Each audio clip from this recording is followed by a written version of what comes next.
სულხან საბა ორბელიანი. მეფუნდუკე და დიდოჭარი. ტექსტი ნათარგმნია ხელოვნური ინტელექტის მიერ. ბოლმისის მთის ძირში, გზის პირას, ერთი კარგი ფუნდუკია ეშენებინათ.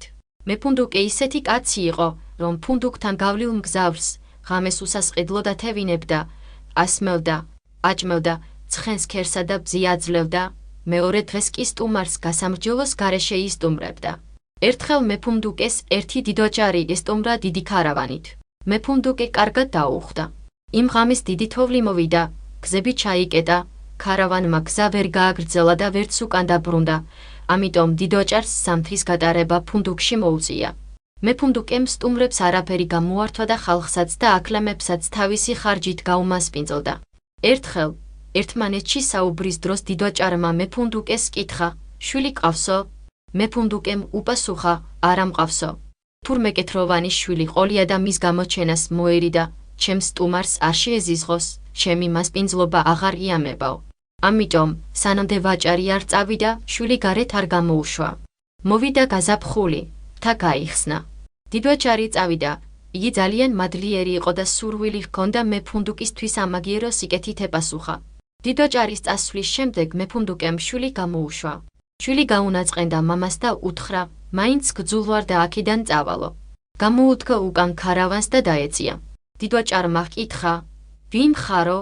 მან უპასუხა, მეფუნდუკის შვილი ვარ. მართალია უშვილობა დაიბრალა, მაგრამ სინამდვილეში ჩემს გამოჩენას მოერიდა, მახინჯია და სტუმარს მისი ნახვა არ იამებაო. მე გავუბრაზდი და წამოვედი, წავალ სადმე, რამე მეშველება, ან დავიღუპებიო. დიდოჭარმა ფიცი მისცა, თუ რამ გეშველება, გიშველიო.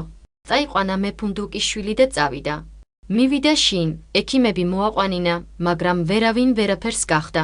ერთმა ექიმმა უთხრა, თუ ბინმეორის წლის ერთადერთ, კარგ და ლამაზ შვილს მოკლავს და მის სისხლს კეთრობას წაუსვამენ, მორჩებაო. დაღონდა დიდოჭარი, მოსაკლავად შვილს ვინ მისცემდა?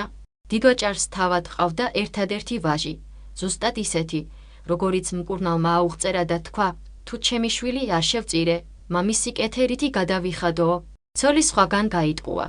მოკლა შვილი. სისხლი კეთრობას წაუსვა, რომელსაც ხესავით მოძრა ქერქი და განიკურნა.